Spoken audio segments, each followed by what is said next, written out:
Farm, Bashir Mukalazi, Antonio Random Things to see me, Eddie, Paul Sema, Godfrey Tambala, Nico Abuyi, Chivumbi Alex, Jiko Nicholas. Today we are handling the question of whether to specialize or to diversify. Market Tuesday. Tell us about your business, products or services, how much they cost, where to find them.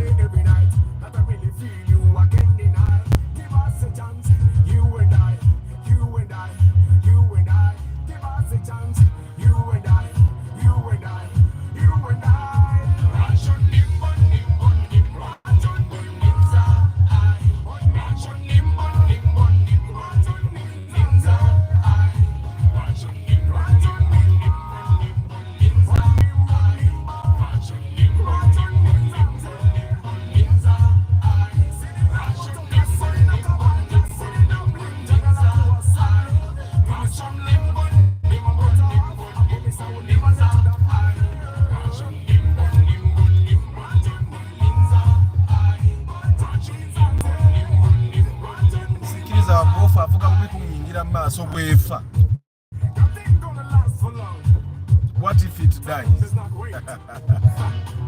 Okay, man.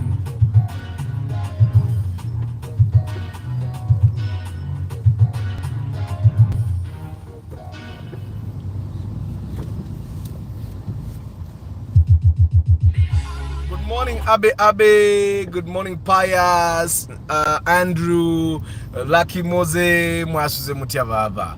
I hope you guys are doing well. So today, specialization versus diversification. That's Market Tuesday. Now, yeah, for the guys that have businesses, the Gideon Opaye, hi. For the guys that have businesses in Kampala, first tell us about your businesses. Tell us where we find you. Tell us about your products and services. How much they cost. How do we contact you? So that if you have a business and probably you need support, you need people to come and buy from you. Ngatuba tumanyi we wokusanga.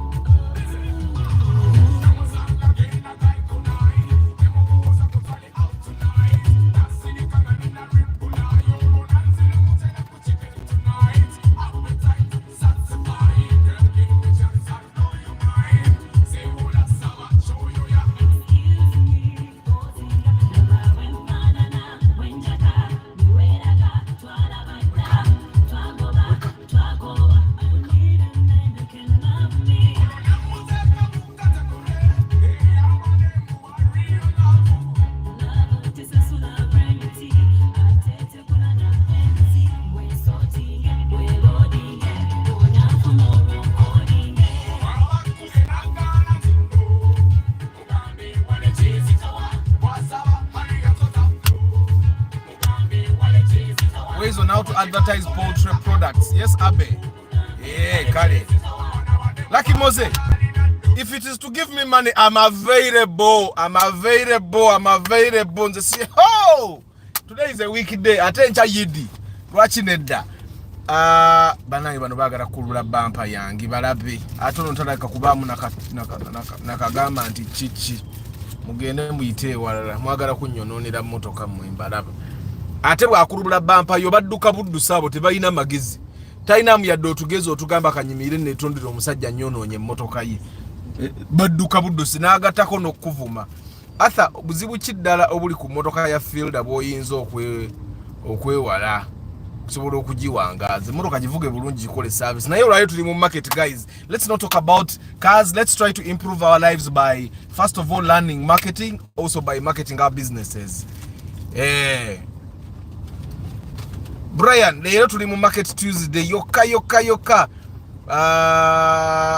Market Tuesday yoka guys. Lero emoroka tugenda zogerako enchano olwokutaano okitegeera. Lero tusigale mu marketing. Lero tuyige marketing to marketing businesses zaffe.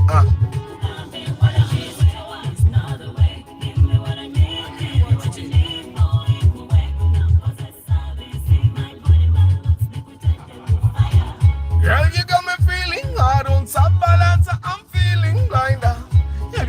twala butwazi nkuwa buwi olinga ntadde mu chupa bagala extra man bawala bateka kanyibwa basubira nyama bakwasa mapeera. Good morning people.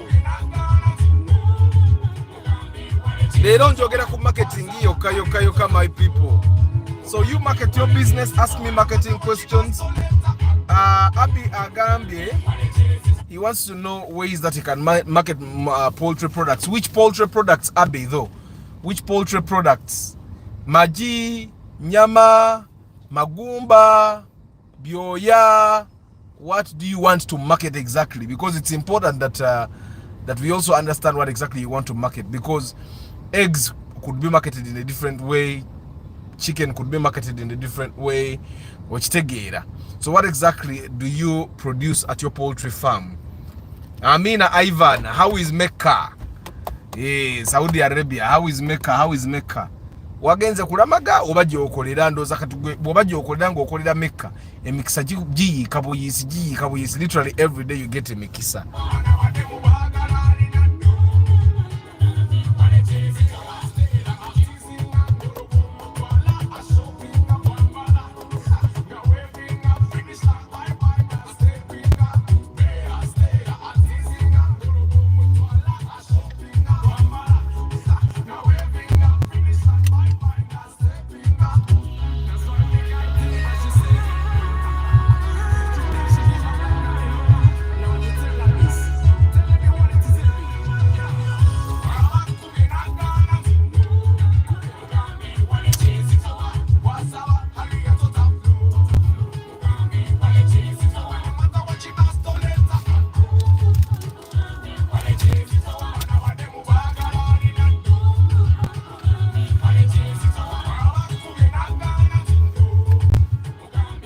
You guys will be surprised. The tufuze okuberie matuka yonanga teri jamu na atusanga wanebwayi.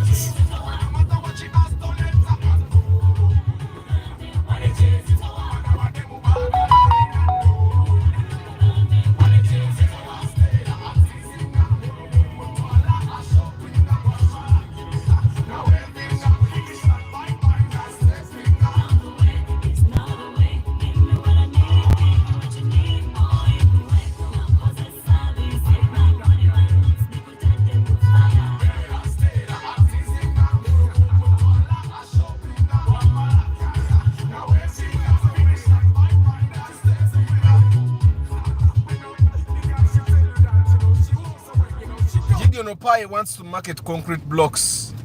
Q2 machine made. Machine concrete blocks zino zibazimbise nnaku zino. Good morning Ben Wycliffe. Yes. Ebibuzo nyina bibiri ya marketing. Uli agala marketing poultry products. I just want you to be specific which poultry products. Also tell me what your target market is. And then Gideon Opaye, tell me what your target market is. Yeah. Then we take it from there.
Alex nzikiriza lero sigenda kwa advising kan kwa advising ncha lero tusigale mu marketing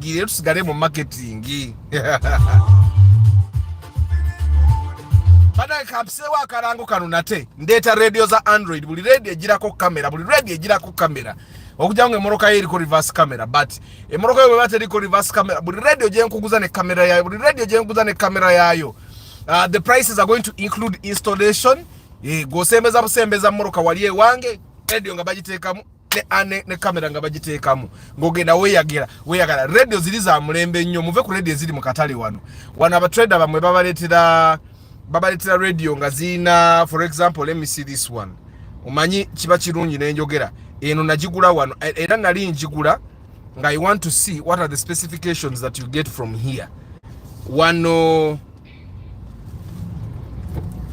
emoroka I mean radio zofuna ekisooka zibaamu obulimba omanyi for the guys that have bought machinery from Kampala for example you have bought they will tell you a machine ina GB bweziti nga teziwera okitegeera memory bwati nga tawera okitegeera and then the quality also of interface that you get ina interface embaragavu ennyo even the speed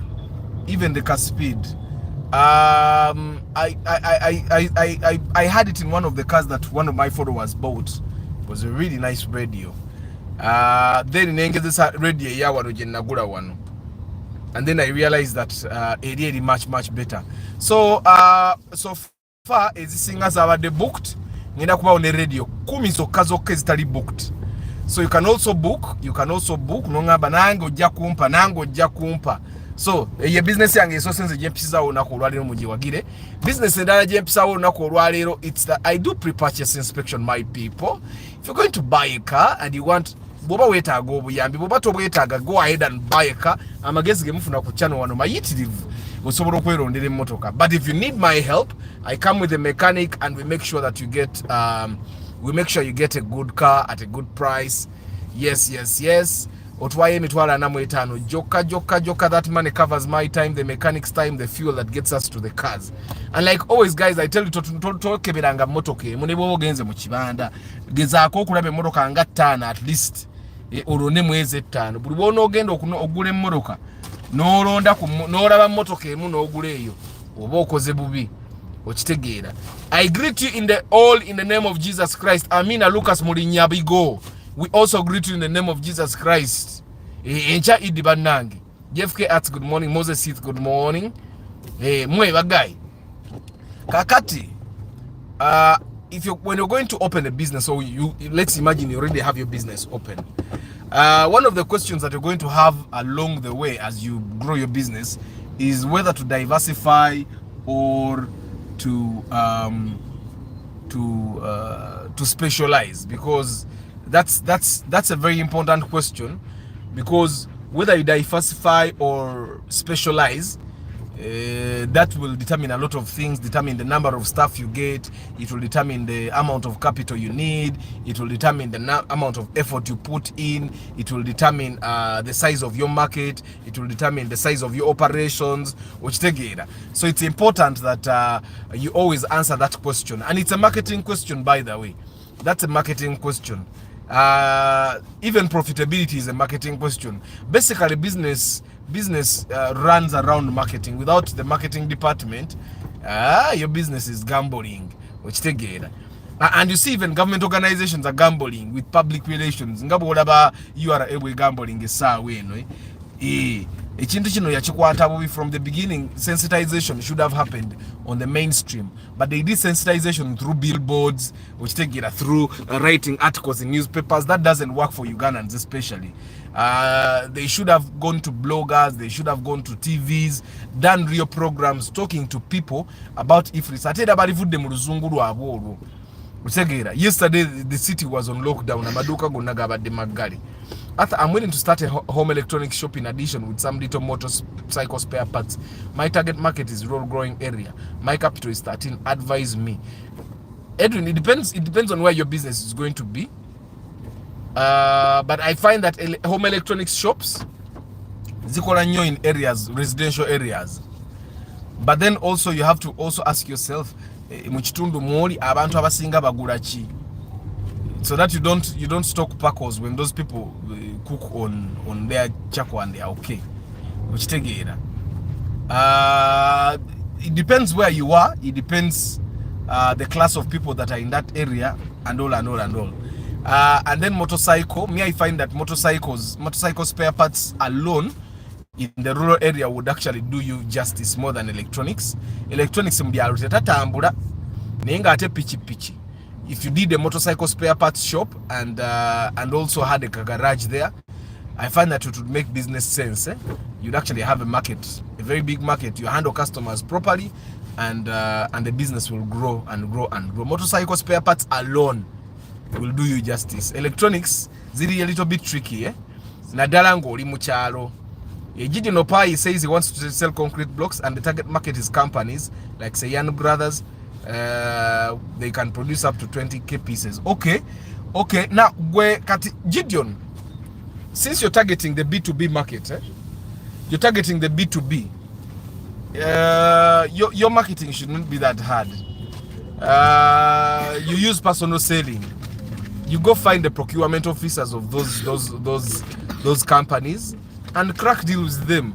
Which together, but when again a mainstream, you should just go find out who is in charge of the purchases for those companies, convince them to buy your blocks, which together, and because they are construction companies, you should be getting a lot of business. But also, while dealing with companies like that, you need to have capital there, because sometimes I think that's the biggest issue with working B2B. Their money doesn't come as fast as the B2C. For the guys that don't know B2B is business to business. Your business deals with another business, whereas B2C is your business deals with another, with customers, the retail people. I find that the challenge with B2B is that majority of businesses don't pay in time. You'll be their suppliers, you blocks for like 6 months and they have not paid. That means you need to have capital, a lot of capital there. Not nga topapa taptimu percent zangi mangu ochitegeera. That's one thing you need to understand. Yet a person that deals with B2C, they can get their money. A person comes and buys 100 blocks, they give them the money. But you can supply 40,000 bricks, no money. You can supply 100,000 blocks, no money. So as long as you can handle that capital wise, I find that you're safe. And then with B2B, it's always supposed to be the best offer in terms of quality and prices. Which take it. You should just go and find the procurement officers of those companies that you want to supply. Talk to them, see what their requirements are for you to supply them, and fulfill the requirements. That's all. Fulfill the requirements. For it's quite easy, which take it. But just know you have a lot of competition because everyone would want to supply the big companies, because the big companies take a lot of blocks. Because you'll find that Saja wachirole chada kuye border baba. Woo! So anyway, I hope that makes sense, Gideon Opai. And then Edwin your target is the rural market. Forget about electronics. Just stick to the motorcycle spare parts. Actually, the electronics should not be the main thing. If you want to have both, the motorcycle parts should be the main thing, and have a motorcycle garage on the side. Because motorcycles are in the rural areas, people use less don't buy electronics every day. I can tell you that in the rural areas, the people that can buy your electronics normally buy the electronics from town. Me, I buy electronics from town. It's only during emergency moments that I say, electronics. But under normal circumstances, all my electronics I buy from town. So that's yet motorcycle border guys will have a garage. That would be the selling point of course the centers basasudi zali boliyo mwana go mugambe zo so yafu bokulaba nga atunda spare yawo. That's literally the thing. Ojja kuba okola. I found that abantu abalina motorcycle spare parts shops eyo mbyalo bakolera ddala sente because pichi nyingi. Ate bobera ngo ine ekifonga kirungi, service okola mulungi, which you just have to give them good service, better service than what they will get anywhere else. Which take it, and then you will. Then Abby Tewanzi Zemu. Let's talk about Abby who wants to who has a poultry farm and he wants to sell poultry products. Still, the thing would be, who is your target market? Because if you're targeting B2B, yes, then also your marketing should be easy. B2B includes hotels, it includes catering services, it includes restaurants. So if that's your target market, still you just have to find the managers, procurement officers, which take it and crack deals with them. Maybe to be a B2B, for me personally, I decided that with B2B, I would let those companies and organizations look for me. Which take it. I'm not going to look for the organizations. I'm not going to bid. I tried bidding and I did not have a very good experience. I don't like to give bribes. And yet B2B in this country, majority of the time, is hinged around giving bribes. I've done some B2B projects, not small projects, and I never gave out bribes. The only B2B project where I almost gave out a bribe would have been by force, and it's by a project manager that came on board in the project here. And then this dude comes on, and then we do the project and finish. And then as we want to collect our last installment of payment, the dude says, "Athampa yo kasente." And I'm like, in my mind, I didn't tell him that. And I think he intentionally delayed our payment because he wanted. He intentionally delayed our payment because he wanted to ask for money. But you can imagine, I signed the contract before the lockdown. After the lockdown, everything was different. So we do the project after the lockdown. The money is very little. And then along the way, project manager that comes on board later is asking for a bribe. Right? Because that's, I find that direct. I know people that have gone broke because of bribes. Especially with government projects. With government projects, the procurement team ngatewana kuwa project baga roba waka sente noba waka sente ne bakuwa contract notandika okukola sente zo zigenda okujja n'abagenda okuzita nabo baagala sente. I find that's very evil. That's one reason why we get poor quality roads, poor quality buildings, poor quality everything, because of the bribes. And nzenga Arthur, I decided I will not be part of it. I'll make the small money honestly, pola ngasiga byenguzi tulabeje tunakuma n'abaagala okukola ezenguze nyingi nazo bagende nga bazikola okitegeera. So I've decided that I'll get my business in order, have it ready, and never have to go nezinagenda okola bid nabanyumiza wano chairman wa selection committee byebayita selection committee oba bid committee, whatever that is. Ngomuntu gwe to bidding, and one of the people we are bidding with yali muwala nga they have a relationship with the chairperson of the committee. The project was huge. Fena tried to bid in the million 123 ono mwana nga lese bid ya million 13.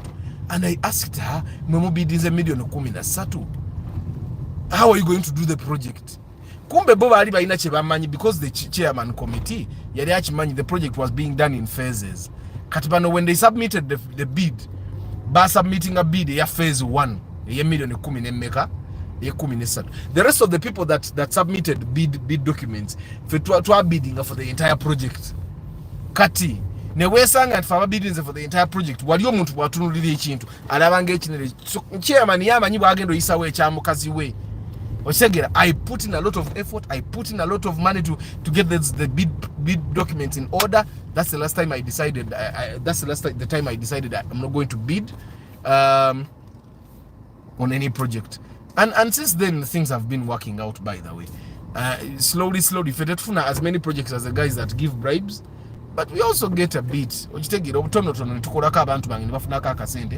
decided that I'll be doing B2C. But then there are people in construction, for example. Construction, sometimes you base your projects on bidding. The people that have lost literally everything are mostly in construction. Why are they mostly in construction? It's in construction where you use a lot of capital, but it's also where you get a lot of money. In construction, once you get a good project, those are the guys that you find a project. Nagula Hilux double cabin from one project. So, but today is Ragnar's birthday. He's making 4 years. Happy birthday, Ragnar! Happy birthday, Ragnar! Happy birthday, dear Ragnar. But birthdays and nakuzino, you have to buy a cake for school, you buy splash for school, you ebintu bingi byokola bamu celebrating ireko okitegeera bamuze mbadde ngezako bidojinga all the other years I wasn't buying those things but this year see I have no way of escaping it. How much are you selling your radios? Linda kozi tuke wano bwembe jimamanya nyina wakati radio 10 na bazi bookings. Good morning Kutose Nicholas. I'm honored that you call me a mentor. My radios are Android radios. They almost look like the one I have, but they are better. Ate it's not marketing. Nkuwa gabuwa gula emotoka nebo baton nazimba. Bo no lwaza sawa mwendo gw'ekiro olijjukira ebigambo byange. Anna Maria Traders zigoti tubatimiddeko. Anna Maria Traders zigoti muli mutya bana ngogenda. Anna Maria Traders, where is your shop exactly? Zigoti, where is your shop? Tulagirire abantu abayita ku Mitiana Road yoko babenga bwe bagiragira bwe batwala ebintu mu kyalo bayi awa nga bwe bagula ebintu ekitegeera muwulidde. Anna Maria Traders babagambye gule motoka nebo bato nazimba. It's a fact by the way. Gule motoka chovola banebwe tubanga tubala nti yoka should be 30% of your home. Ne nyumba gyopangisa ogibala no game nyumba gye ndi muje mpangisa ya sente mmeka bagizimbisa sente mmeka bobala bogatagattamu. That's when you understand that okay now my car can be 30 million because the nyumba gye ndimu bagizimbisa million 10. Okitegeera oguleye motoka oyina okuba ne motoka buli muntu sawa eno mu Uganda ya feno where we don't have a proper ambulance system, we don't have a proper fire brigade system, we don't have a proper road system, we don't have proper mapping. Esawa eno buli makaga alibadde gayimwe mmotoka nti told proof na mulwadde kiro ayi notandika kubira neighbor esimu nga teriiko esimu eba teriiko notandika kugamba neighbor si wampisa nungi buy your own car. Okitegeera Mugerwa motor spare can beat electric shop, but you need someone to sleep inside because they stole my brother's motor spare shop all in Matugasanga. Sorry Joshua, sorry owulidde bannange Edwin the spare parts shop would do. Electronics is really tricky for you to make money in electronics. So okubanga a big trader ng'olina ebintu bingi okitegeera kati era ndoza Edwin oyo makanika g'ogenda ofuna yabajja okusulanga mu dduuka eryo okitegeera. Kisama Shadrach, good morning. So I was born on the same day with Ragnar. Happy birthday, Antonio. Happy birthday, Antonio Banagi. Ragnar, yes. People are saying happy birthday. Come and say hello. Come. Say hello. Hello. Hey, happy birthday. Aban, say happy birthday to your brother. Happy birthday. This is the birthday boy. He's going to celebrate in class. Which one going to be in? You use your birthdays in June. Munange ngangula keke mbana akagula keke nga bangamba tayinza kwambala ngoye za bulijjo nga tugula engoye nti ate birthday ajjajjukira twatwa akagula engoye mbwa atante kirasi yono ino jigulira juice nga tugula splash tugula obukofiira bwa birthday nkugambi kati birthday bwetu koze naye nga he's making 4 years. Who is quarreling here now? What's up? I'm going to cut the banana. Yes, you boys are brothers. Thank you guys. Thank you for the birthday wishes. Guma, tick. Today is not about cars. Today is about marketing. So we are talking about diversification versus. And those are, have I answered all of you guys? But happy birthday, Antonio. Little Antonio, na birthday. What's the miaka atano mwemeka, Antonio? What's the atano mwemeka?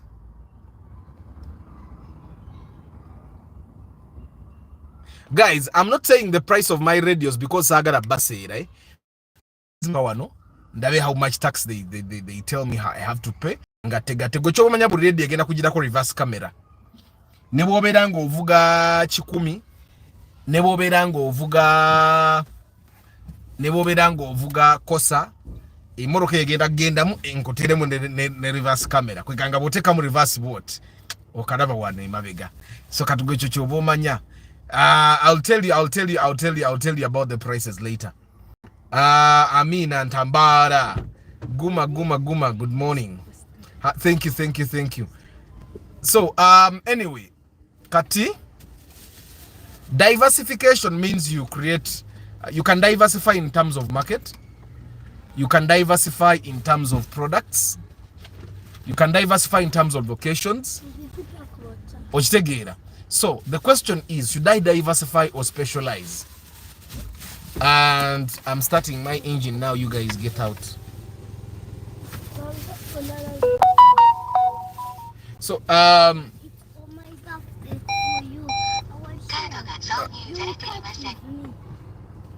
nkugambe birthday boy ali wano yematira oba bitya tategerekeka alinga ayamba Anamara Traders Goti Town Council opposite Kavango petrol station muli de duka lya Sharon liri Zigoti opposite Kavango petrol station buli bwobanga ogenda emitiyana mulambyewo buli bwobanga ogenda emitiyana Kavango petrol station weri sikimanyi mazima nego bulaba Kavango petrol station opposite ngogenda wagira Anamaria Traders because muntu waffe okitegedde tulageko ku bifaananyi bya radio twetegeke temufa ngenda bawereza ebifaananyi. Hasmat, good morning. Sharon kyobo manya nti bakasitoma bagenda kati kweyongera ndoza nja kutumirako njagalamu kati mumpene business za mwemba tumireko ne ku TikTok because the TikTok videos actually move faster than the YouTube videos like YouTube yajeyo video yafe ya your car should be 30% the value of your home, so we'll have to do a broadcast again for that. Simanyi lwaki bajijeyo but it's not there. They said I had a violation, I don't know, and the problem with these people, they don't say what violation, but they said there was a violation. I don't know what that was. So, but we will redo it. Kitewa.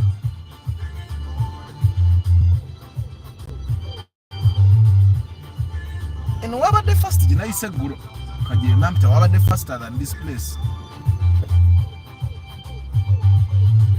Kitewa Antonio.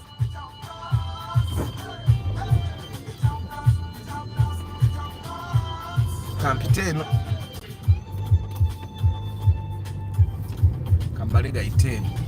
Anyway, thank you guys for the birthday wishes. Birthday boy Musanyu Funyo is making 4 years, is growing older. 4 years strong. So diversification versus specialization. Katikamba weyo example. Nti olaba ngabo tubadde tukoze Edwin bwatugambye he wants to open a shop ngerimu electronics ngerimu ne motorcycle spare parts. That's diversification. However, I find that diversification etandise mangu. In the beginning, bobo tandika business, you start with a few products, probably even one product. Then botandika ne product yemu. Botandika ne product yemu. Botandika ne product yemu. Botandika ne product yemu. Bwekwata nolita product eyokubiri. Normally it should be that you don't just bring products aboard because you like them. You should be having products that people need, or you should be having products that are part of your plan. However, your plan should be solid. You should do what we call a market analysis for you to understand what the people want. For example, government in the rural area, motorcycle spare parts will do you justice. I don't know which community guidelines. There is no community guidelines that we violated there. Atina alisubide yegule ya gold, ya colonialism, ya ribade violating, and I edisijitegera lwachi. So anyway, when you start, for example, kamba example ya Toyota Uganda, when they started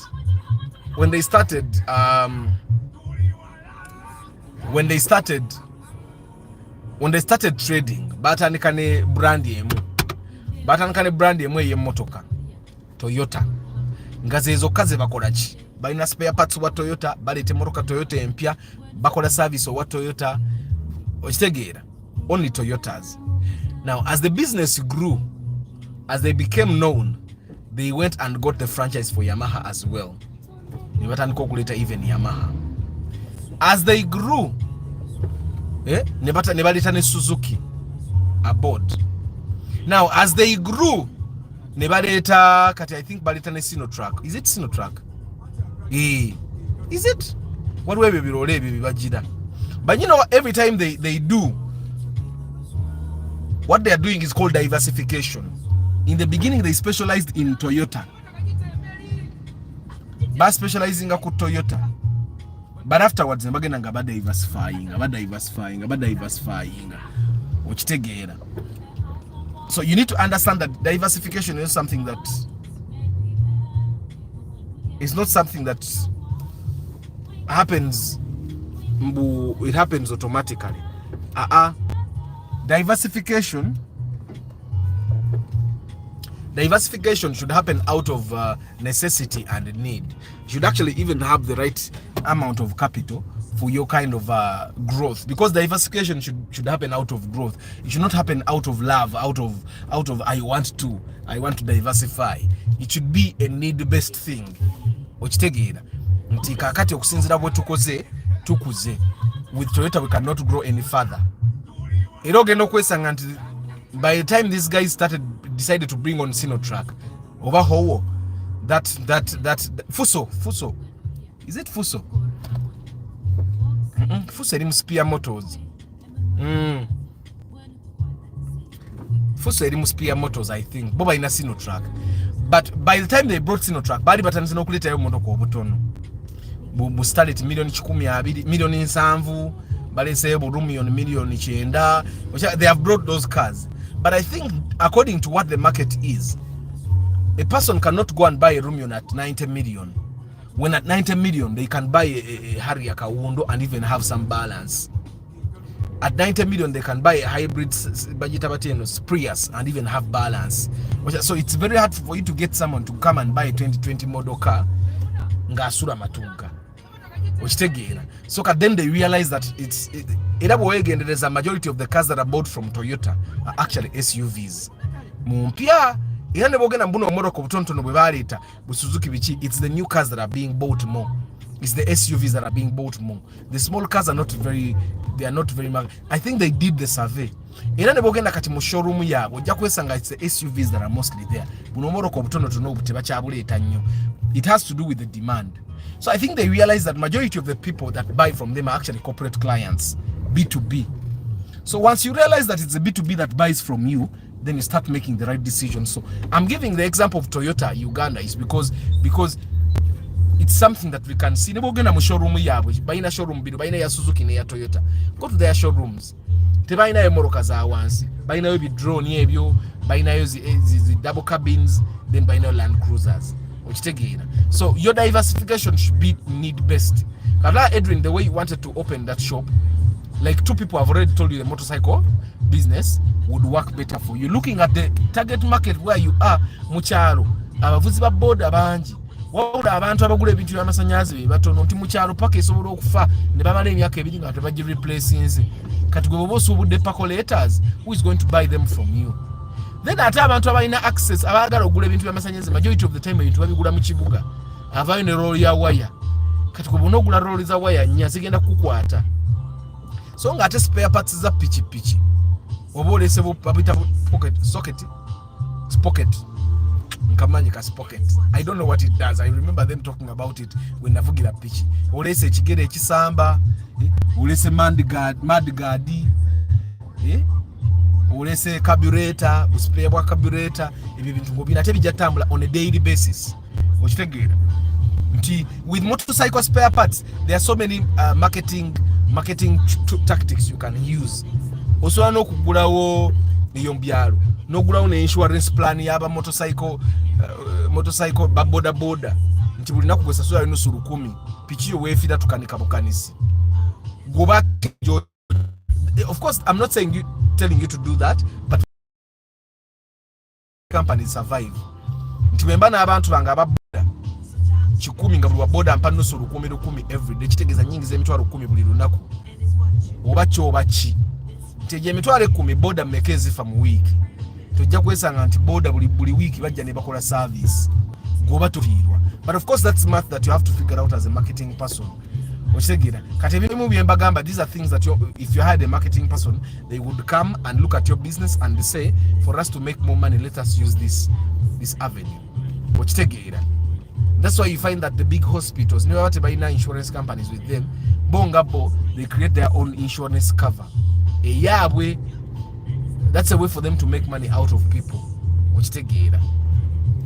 JK, I wouldn't use 90 million to buy a new Romeo on Mobutufu. I will need a Vanguard from the bond. And JK. So kati feba baya ba bulijjo, it's very hard for us and ebe bank kubye chidu chinkana chine bank agawade ogenda mu eyo mbungule moroke empya. Kati nabo baachiraba. That's why they're concentrating on the big SUVs that are bought by NGOs, by government organizations, and companies like MTN. Atoja kwesanga that even companies like MTN no longer buy, they lease. Katija kwesanga Toyota Uganda is actually concentrating on businesses that use where the cars are the actual business. Kambaze kubala.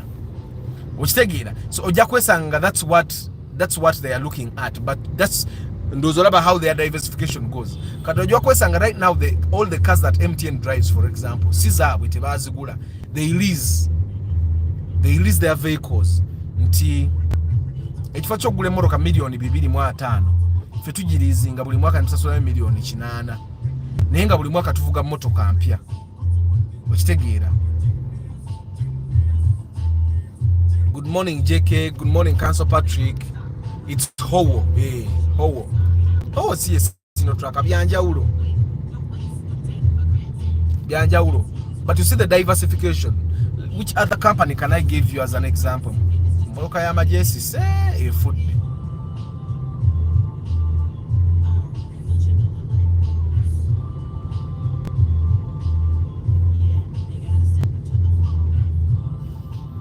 Kali ngenda kuchama ko wano katono nyonyo wano ku shell.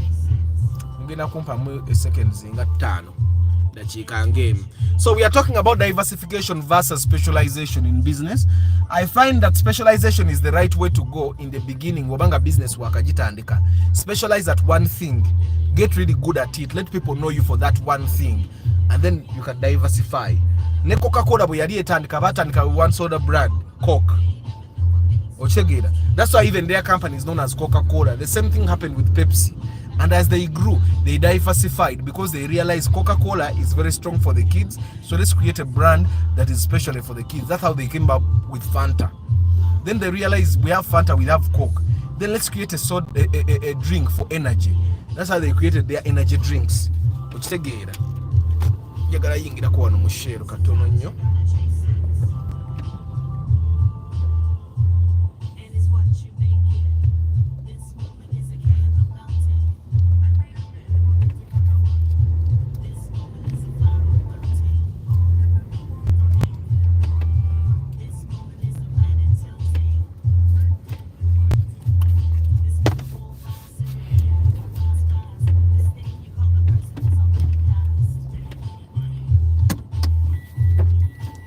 Reverse camera weekolera for you to make sure that you go exactly mu bulayini obwo batekawo bwa parking. Camera ekyo kino ekikolera kati the guys that are going to buy the radios from me ebyo ngenda bamubifuna. Kale you guys enjoy the view for some time nga bwenzija katono nnyo dakiika emu yokka.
Yes, good morning, Derek, Lule, Toddy, Ronald, good morning. Dumba, Peter, hi. I'm back.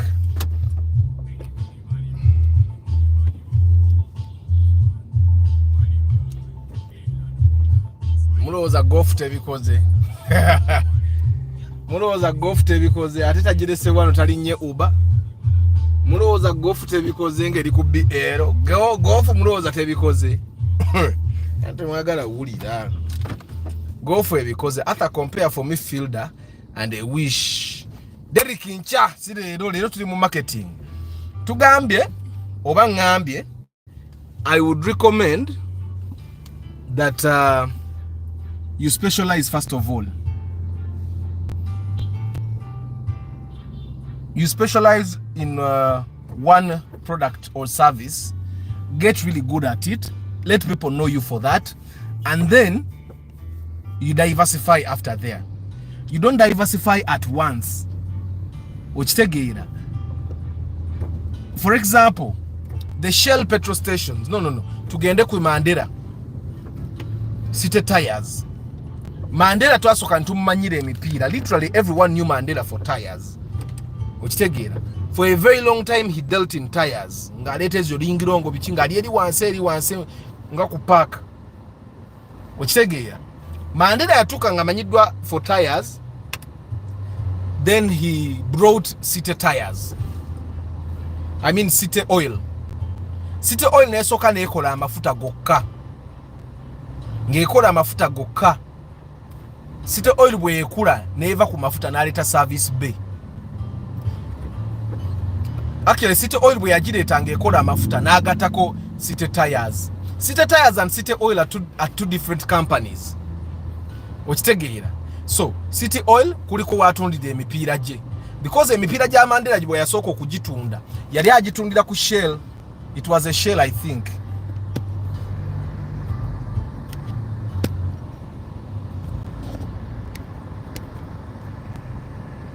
It was a Shell.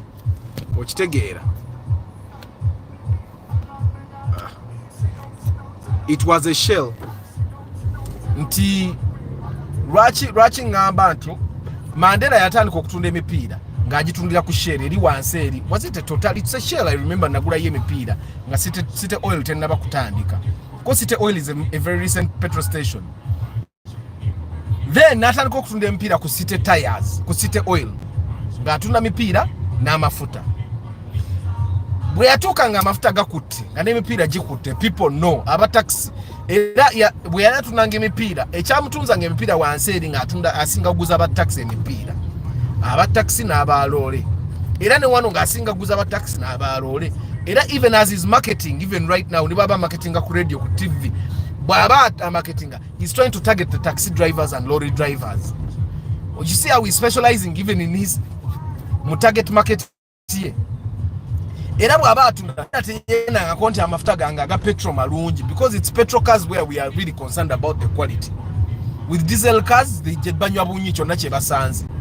So his specialization in terms of market, basajja abavuga commercial vehicles, taxi lorries. Era bwaba akola promotion, takola nko promotion ya motoka za wansi ne motoka za fentono. Bwaba akola promotion simanya atwala abantu Dubai, agamba aba taxi gwekolera service ku City oil bichi ba taxi bawa balole bawa, because that's his target market. He's very clear. Nainga emipira agikuza nabo motoka entono, actually abe motoka entono ira nafa atuwa obuwunga atuwe ngano. Now once he had City oil and City tires nga bikutte n'ateekawo service bay. Mulaberi gye bakolera service, gye bakolera SC. That's a different company, because I've gone there. Every city zaabwe zanjawulo, si za City tires, si za City oil. That's a different company. N'atandika okukola service n'aleeta oil bichi akola SC, akola hydraulic changes. Ekyo bwe kyakwatayo n'aleeta supermarket ye bagiyita batyo banjirabidde erinnya. Okitegeera kati n'amanya nti bwe yamala okuleeta supermarket n'aleeta cafe javas, n'aleeta food hub. Okitegeera kati supermarket ye weeri wali kati, for example when you go to City oil Bombo Road, waliwo supermarket on the side, waliwo cafe javas. Kati bwe yaleeta business z'emmere nazo ne zikwata, then he realized akozesa engano nyingi naye ng'omuntu. kwe kukola Mandela Mirrors. Okitegeera? Nakola Mandela Mirrors. You see how he has come nga diversifying and diversifying until olwokuba ina capital. The need comes na diversifying. Kyekyo kyengezaako okubagamba nti you don't over diversify at once. You specialize, and when the need arises, you diversify. Okitegeera baba? Okitegedde? So as you're doing business, you can decide to specialize. No gamba me, for example, kangende ku bantu abatunda laptops. This is something interesting. Sengenda lindeta laptops, I would actually try it. Specializing to be a dealer of a particular brand, it would be an interesting thing. Ntife tukola Dell zokka ze tutunda, we sell only Dell products, we repair Dell products. Mulengera ISIS eri ku UBDF w'omukka ogulaba alinga alina kyafumba, tebakola service abo kati. That's why their car looks like that.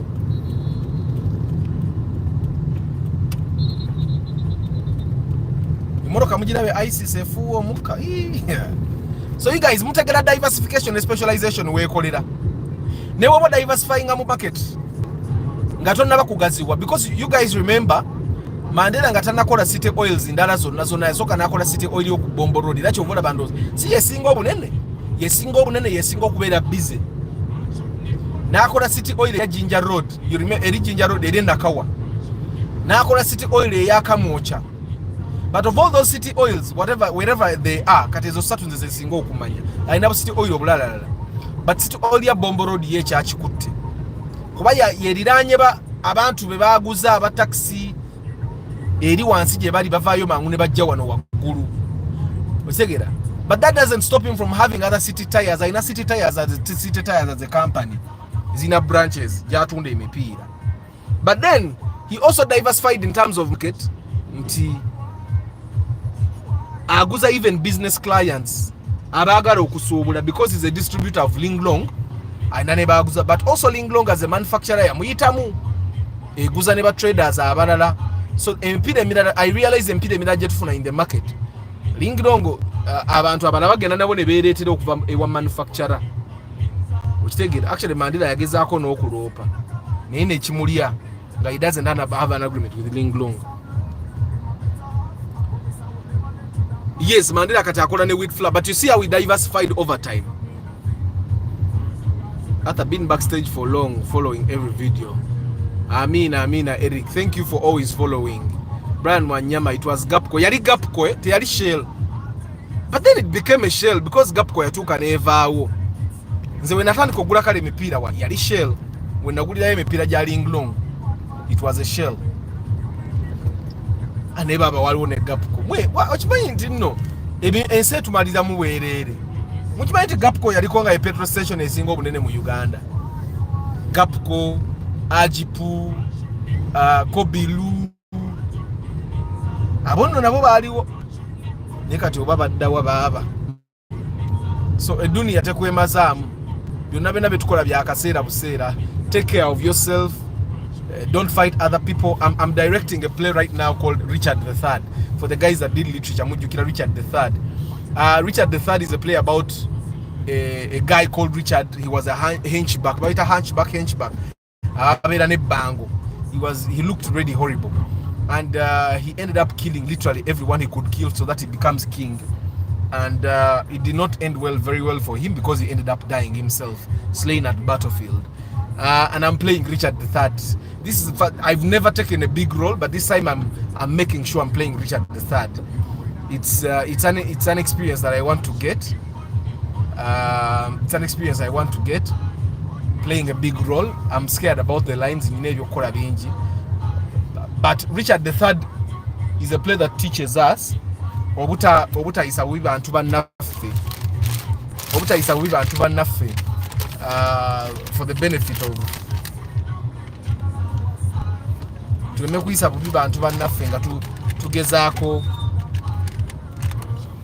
okufuna ebyenfuna, okufuna powers, okitegeera. Because of power you might want to kill people, but it doesn't make sense. Omuntu oyagala akuyiseko akusingeko ku ssente toyagala akusingeko opportunities, toyagala akusingeko obunene, toyagala akusingeko kunyirira. People do very evil things, because they don't want other people to be better than them. And this play Richard III is basically about that. When we talk about Egypt, for example, yaliwo okitegeera.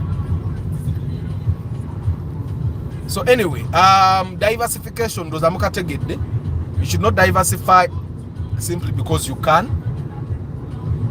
Always diversify because you need to diversify, because the market is demanding for you to diversify, because your customers need the products or services that you are diversifying to.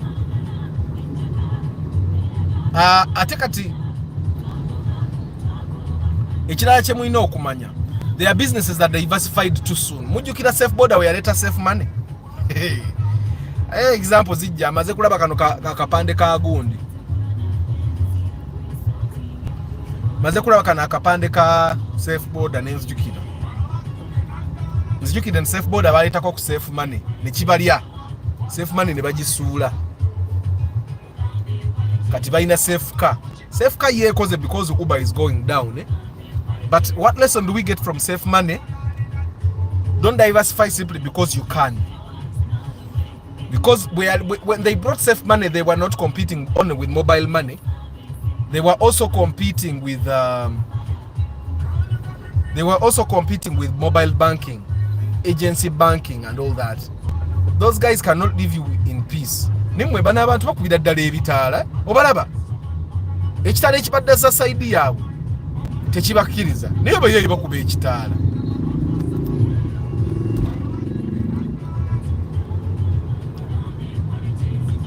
Ejeke bw'osala nga ovuga piki, eyo piki gy'olina okuvuga ogirabye ya swappe, eyo piki ya sappe.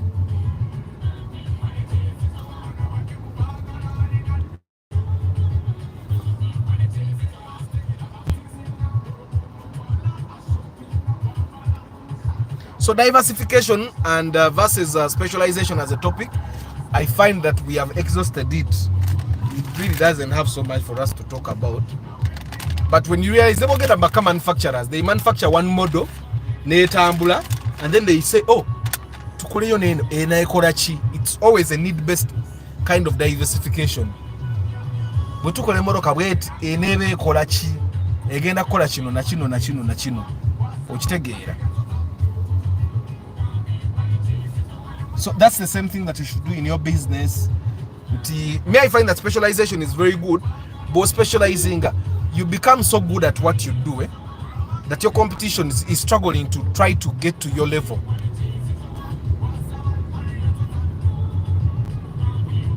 It's hard for your competition to beat you.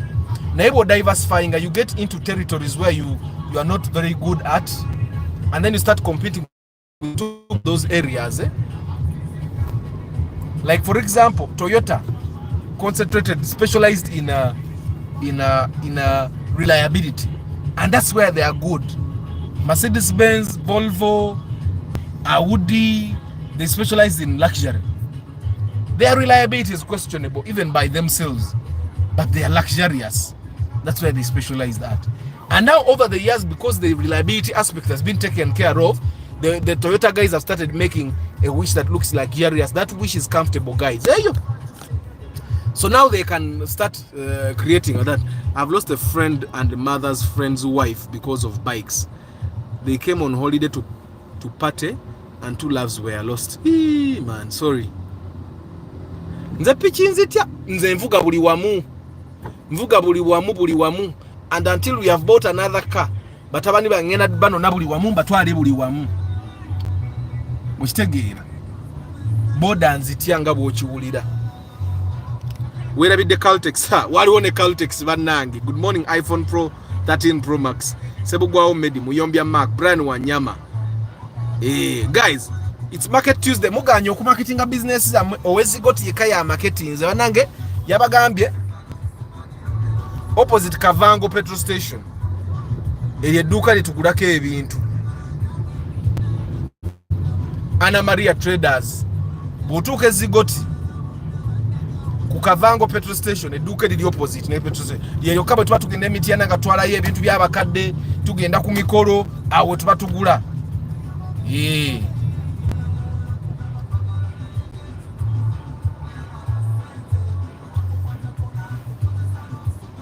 naye mulaba Kampala bwafaanana London ekizimbe okirengedde jekke kale guys ngenda basiibula njagala kukubako ku masimu wano matono ndabe ne Lake Moze alinga ayagala okumpa omulimu olwaliro gwa inspection.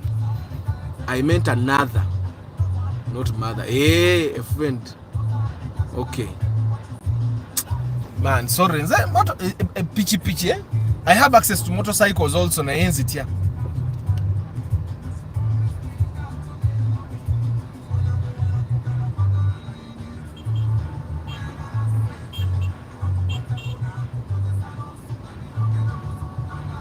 line gye tulimu yo nga tetambulirako ddala kyokka tuli makati tubulookinze traffic asite ekitala kikyatutadde ate tunaakola ki wish yeri comfortable for the guys that want to waliwo abadde akomparinga wish ku fielder tokomparinga wish eno ku fielder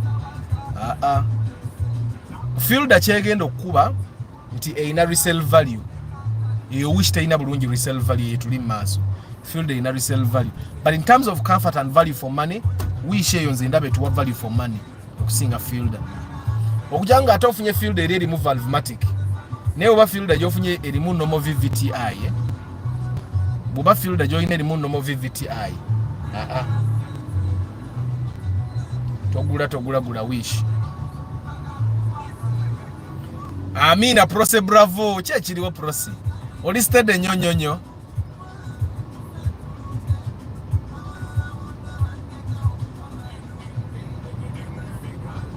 teri akyamayo tugende kale katweyongereyo naffe oba kyekirese kajjangu wano olwaleero. Anyway guys, kamba siibule mpola mwaganye okumarketinga business zammwe nze mbagambye nkola pre-purchase inspection tunda trackers tunda alarms ate ne radio zijja nsigazaawo radio 10 zokka naleta radio 25 ziri zonna zabukingiddwa nsigazaawo radio 10 zokka ate nazo webazitwala bati nga ntumyayo endala radio zange za mulembe nnyo tewali muntu alina kuba na moroka ngerimu bu radio buli obupesa tulina kuba na Android radio zokka. Why? Kuba kati abantu abasinga mugenda zaala abaana bembate munazaala omwana abenga asobola okulaba katuni sobola okugenda ku YouTube n'alaba videos okitegeera nga live broadcast ogirabira ku radio yo kuno nga musomesa Samuel Sisye okitegeera. Mugalasi Joshua Mixed Farm, thank you. Mukalazi Bashir, Antonio Random Things to see me, Eddie Paul Sema, Godfrey Tambala, Nick Wabui, Chivumbi Alex, Juko Nicholas, Pius Rubuwa, Bukenya Abi, Andrew Nsubuga, Lucky Mozi, Gideon Opaye, Elvis Elf, Brian Chiganda, Ivan Kayuchi, Ben Wycliffe Mugalu, Lucas Mulinyabigo, JFK Arts, Moses Heath, Lubura Chris Fitness, Edwin Mugerwa, Kutotsi, Nicholas. Thank you very much guys for being on the broadcast. Atera namwabali mukamoli, I don't take you for granted. Even you guys that have watched this video ngojirabe later on after it was done guys uploaded ate nojiraba nojituka wano wetutuse, I don't take you for granted. Thank you very much. Namwe abasharinga videos ne muziwa abantu abala abagamba abantu about my channel bajje barabe. Thank you very much. I hope I don't disappoint you. Bumujja nti ate tubako kyetuyiga literally butubera ne broadcast. I'm going to I think I'm bringing about five car reviews by the beginning of next week nja kubanzi taddeyo